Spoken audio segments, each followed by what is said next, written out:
Hey there, folks. It's still Thursday. I have one thing that I wanted to mention out to you is it's Thursday, February 21st, 2019, and in philosophical circles, there's always a question. There's the question: your spirit, the human spirit, right?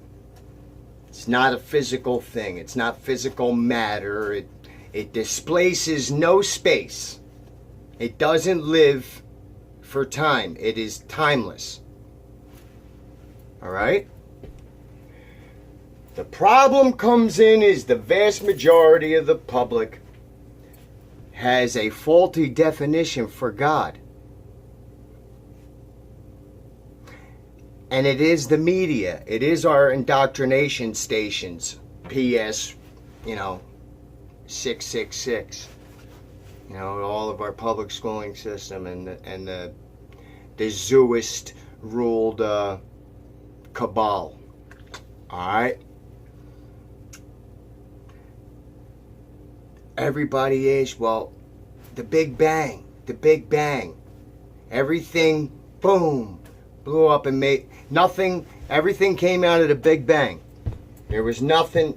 It constricted so tight to a singularity, the singularity became unstable, exploded out, and everything came from it for no reason.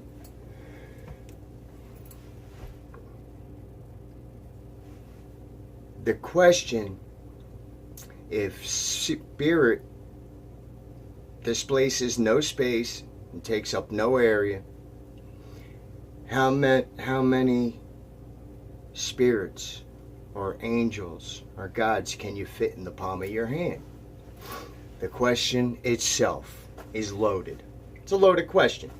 It's faulty because automatically you're walking in assuming something. You're walking in with a presupposition of a limited God. God doesn't live in time. He doesn't live in matter. He doesn't live in space.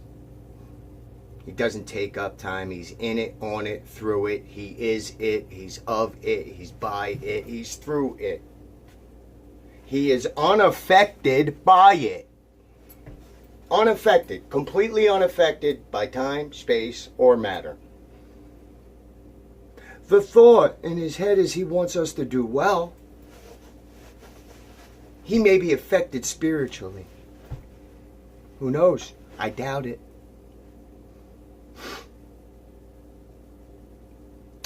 The Big Bang Theory falls into a paradox that they cannot overcome. So what do? They avoid it at all costs, like it has the plague. All right? They avoid this.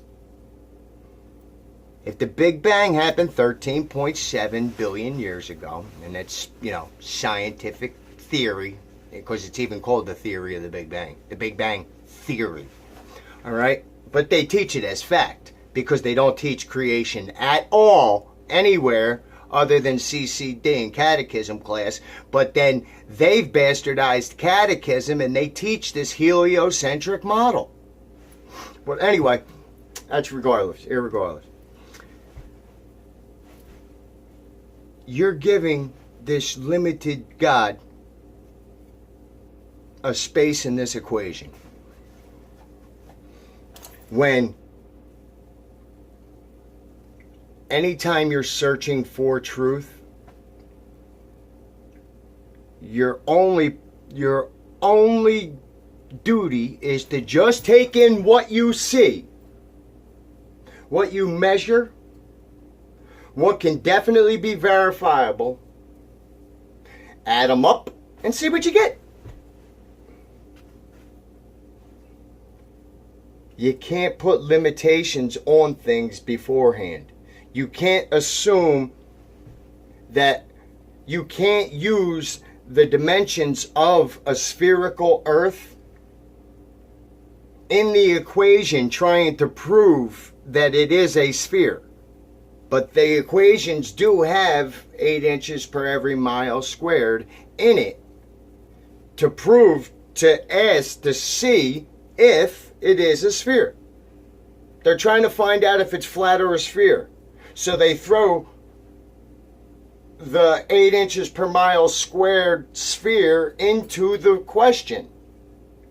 And after the equal sign, it says, oh yeah, it is a sphere. Well, yeah, because you entered it into the equation. You can't enter something, you can't enter the unknown into the equation. You can't, not when you're looking for the unknown. The unknown can't be a part of the equation, because then it's not an unknown. Do you understand? You can't find out if it is a sphere by calling it a sphere in the equation. You can't do it. That's not science. That's an agenda. All right. At any rate, you're assuming a limited God. The Big Bang came out of there. And the paradox that modern science comes into is, well, what constricted to the singularity? What was it? When was it? Where was it? And they don't know. So they avoid it like it's a plague. It doesn't get answered. It doesn't get covered. It gets covered up. And you know what?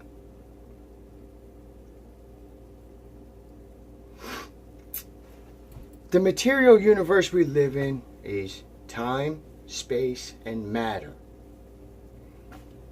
That's where we live. We live in time, space, and matter. These are the laws that govern where we're at right now. This physical existence. God summed that shit up in 10 words. In the beginning, there's your time. God created the heavens, there's your space, and the earth, there's your matter. He created the Trinity of Trinities all at one time. So that proves that he is separate from. He is outside, inside, through, under, over, next to, by. He is. Capital I, capital S. He is. Blanket, baby. And great. Amazing. He did not abandon you at all. You're running from him. He didn't abandon you. So what do you got? You got time, space, and matter, right? You got time, past, present, future, right? Space, height, depth, width, right? And matter, solid, liquid, gas. The Trinity of all trinities.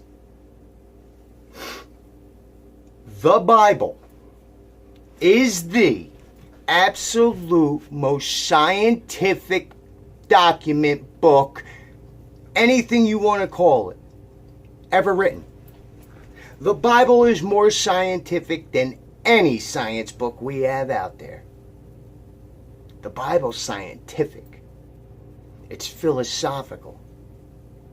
It's amazing. But it doesn't do anything if it's sitting on your corner table. The gems are in there. You need to go seek them.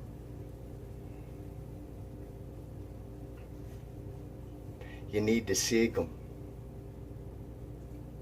You have to. Because there is a lot at stake here. If spiritual matter can't affect physical matter, explain your emotions. Right? Explain your rationality. If your brain was a cosmic accident, just cells, billions and billions of cells that formed over millions of years, just by chance, just by random mutation, how do you trust your thinking?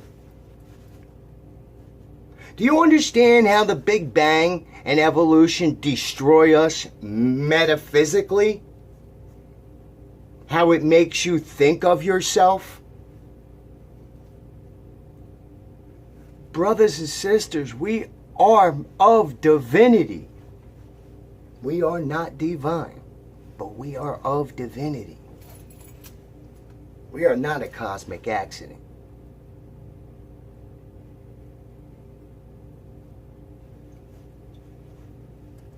You know, sacred geometry does not accidentally occur. It doesn't accidentally occur. Do you understand that? It can't.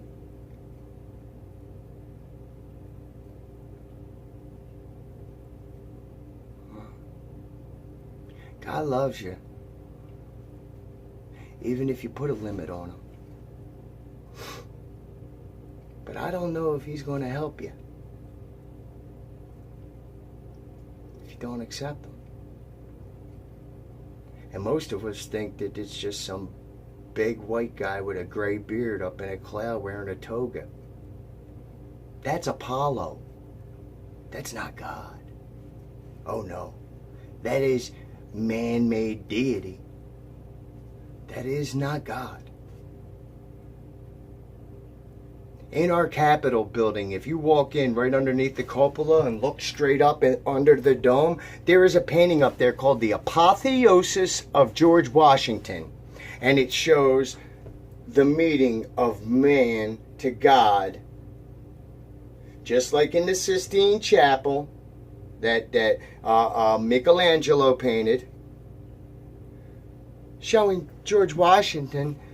It shows George Washington being elevated to the point of Apollo, to God, to the pagan god, Apollo. Yeah, that's in our Capitol building. And these people talk about this country was ruled by Christians? Oh, no. No. No, not the case. No. Zooist, Kabbalist, Judaist.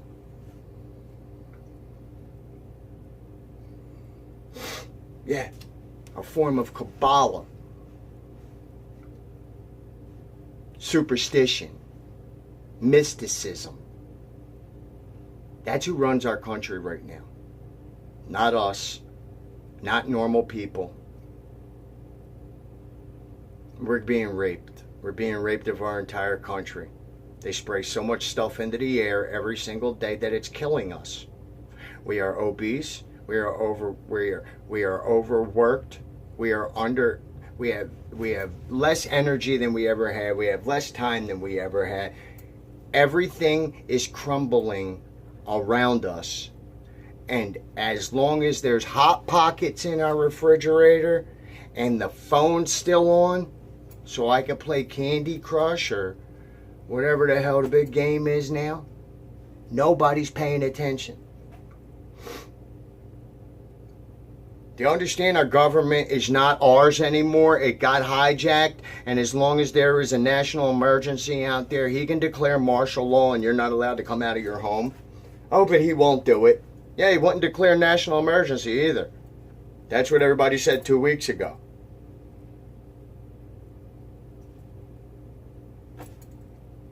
Yet here we are. We've been telling people for 15 years that they're spraying shit out of airplanes. Sorry, my language. In the sky. They're spraying the sky with stuff out of airplanes. We've been saying it for 10, 15 years. I've been saying it for 10, 15 years. I say that can't be good. There's stuff coming out of that airplane. I didn't know what it was. I didn't research it. I just knew it wasn't normal. I know the snow that came down in Wilkes-Barre wasn't regular snow. It looked like that stuff, the artificial snow they blow on the snow mountains when you go skiing.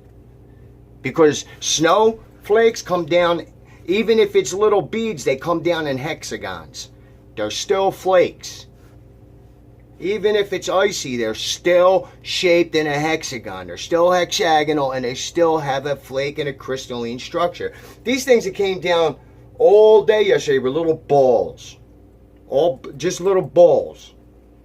They were all deformed, little balls sticking together. They weren't a whole bunch of flakes. Some of them were big, but it was balls sticking together. They weren't little hexagons. It wasn't. It looked exactly like the artificial man-made snow that they blow up on the mountain at Camelback and Big Boulder and Jack Frost and Shawnee and when I skied Alpine Mountain and all them back then. It's artificial snow coming down from the skies. Everything underneath is melting. Everything up on top just stays there. It's this high off the ground, just sitting there like plastic. The top part ain't melting into water. The bottom is, but the top isn't melting into water. It's just getting sloshed down.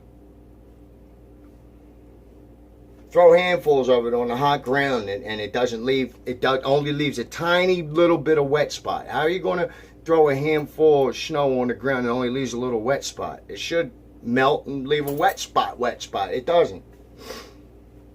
The sidewalk cross street's completely dry. How is the sidewalk completely dry and we got 1.5 inches, 2 inches of snow? It should have melted and wet something, right? No, it didn't. It just dried. That's crazy. The stuff underneath, snow. The stuff at the top, they're calling it snow. But it don't look like snow. Looks like that artificial stuff on the mountain. I'm talking. Next time it snows, go outside and look at them snowflakes. If they're not hexagons, if they're not 6-sided, star-shaped snowflakes. You know those pictures, the cartoon snowflakes? You know why they look like that on the cartoons? Because they really, really, really look like that. And if you pay attention enough, get some snow and look at it and let the flakes fall on there and really isolate and look at a snowflake. They're perfect hexagons. And they're perfect stars looking. They're beautiful. Some of the most beautiful things in the world are snowflakes. They're beautiful. Yes, he did. Because he is beautiful.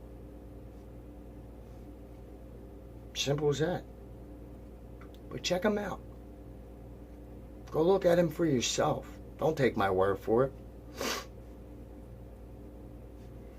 No. I'm just one of the only people that gives a darn about you. Don't take my word for it. Please go out and look for yourself. Look what happens. Christian churches are being labeled hate groups all across the country. Just Christian churches, not far right-wing extremists. No, just Christian churches are being labeled hate groups by the SPLC. They're going to come and arrest Christians. They're going to kill us. And I ain't even really a Christian. I just take the truth out of the Bible and use it. The truth is the truth. It doesn't matter what you believe, as long as it's the truth. And the truth is, God created us. We live on a flat, fixed, immovable plane. We are the center of everything, and we are very special because we are unique and we are part divinity. He created this. He sits upon pillars. It does not move. It does not rotate. He gave us 2 great lights. The greater to rule the day, the lesser to rule the night. He placed the stars in the firmament for us to gaze upon and wonder. For us to track, to count time, to track events, weather, planting. Right? Sowing season and planting season. Summer, winter, fall. He gave us all of that. There's our clock. We don't need Movado, baby. We don't. And as long as we stop spraying the stuff in the air, we'll be able to see all the clock. We'll be able to see the clock. It's a beautiful clock, man. Have you ever stopped on a clear night and look up? On a clear night with no moon, when the stars are out, when the souls of the angels and the past and the former kings, when they're out there in all their majesty, when the luminaries up there are out there and you can just look up and see yourself. Wow. Wow.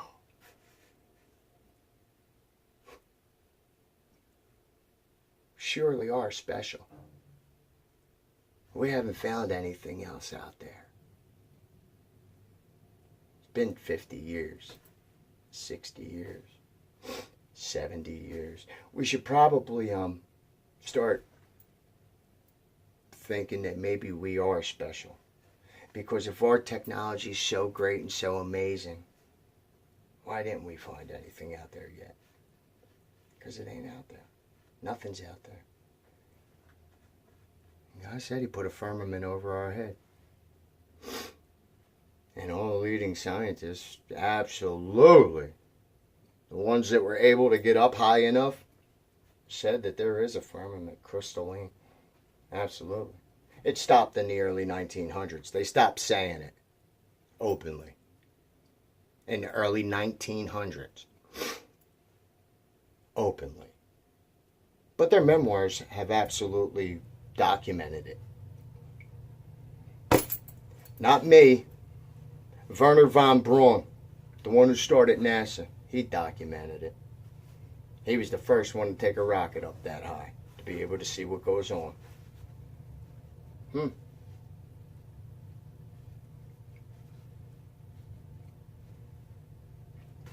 Trinity of Trinities.